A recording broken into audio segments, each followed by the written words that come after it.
Friends, this is my maiden briefing from the Bharatiya Janata Party podium. I thank the President of the party for this opportunity, and I wish you all a happy Dussehra. It's an auspicious occasion, so I wish you all and your family members a very auspicious Dussehra. Today is important because we have unraveled the secular fig leaf of the Indian National Congress. Till now, there was this claim that the Congress party is secular, but the reality at the ground level is something very different. The connect and the alliances being made in Kerala are just indicators. You'll be surprised that the young representative of the Congress party, the Wayanad MP, was in Kerala. He met with members of the family of PFI, and he said this is just a stray meeting. This was not planned. This was just a meeting which coincidentally happened. But the reality is, few hours before, the Supreme Court was moved by a prominent lawyer of the Congress party for a habeas corpus petition for saving this particular convict who is in jail. Now, the point I am trying to make is, this is not something that has come as a surprise. From Shaheen Bagh to the riots in Delhi, the networking that has been happening with the Congress party, the PFI and other allied radicalized elements is a connect which we need to tell the world that this business of secularism is a front. And a front for what? Vote catching. When they are clearly tied up with the Muslim League, we never questioned them. But now the Muslim League has taken on the driver's seat in Kerala. Now what is it? The leader of the opposition says, well, we will not take the support of the WPI, that is the Welfare Party of India. But we will not have an alliance with them, but we'll take their support. That's a wonderful thing. K. Muralidharan, who is a member of parliament from Kerala, he says, well, what's wrong? In Kozhikode region, we'll have a tie-up. The PCC president says, well, that's not acceptable.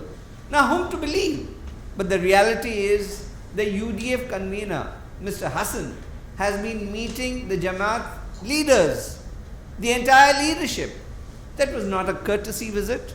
He was not returning a visit, which was, he had to.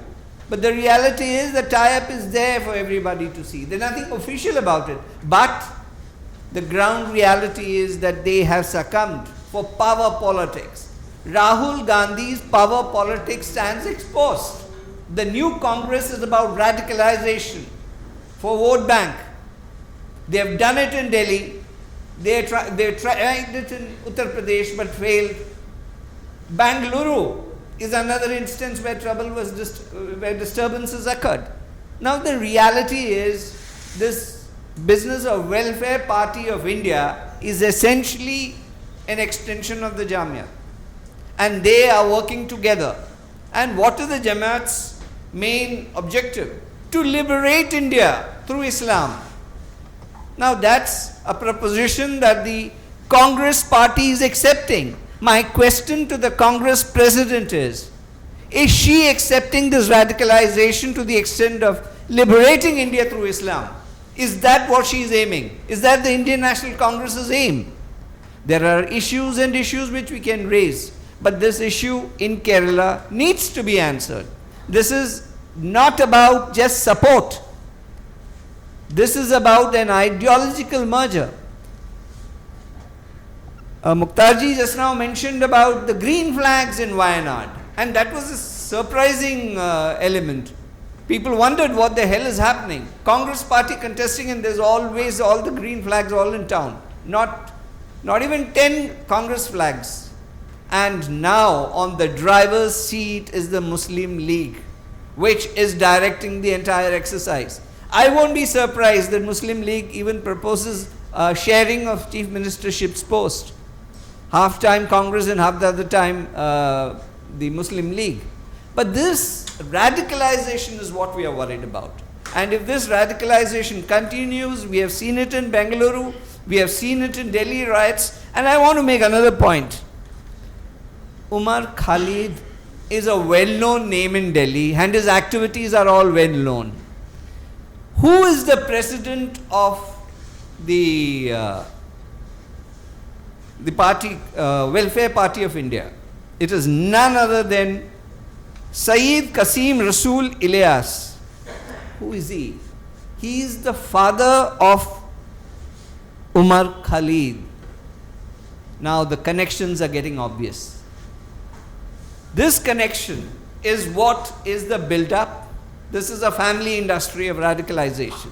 They've done it in Delhi, they failed, they've been exposed. They were trying to do it in Hathras, that was also exposed. Now they did it in Bangalore, now the whole story is out.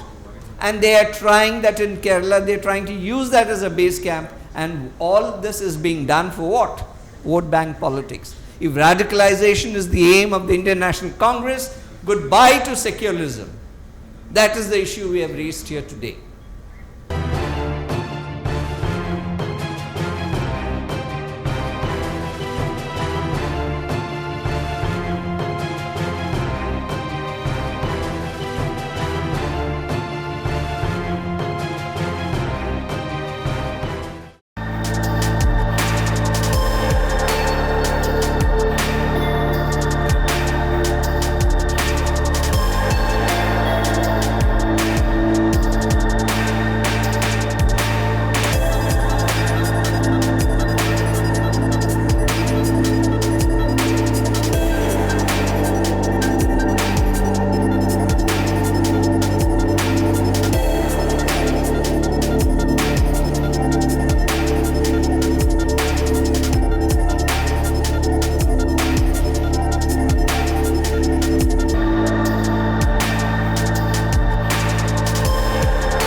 Download Tarang online radio app from Google Play Store.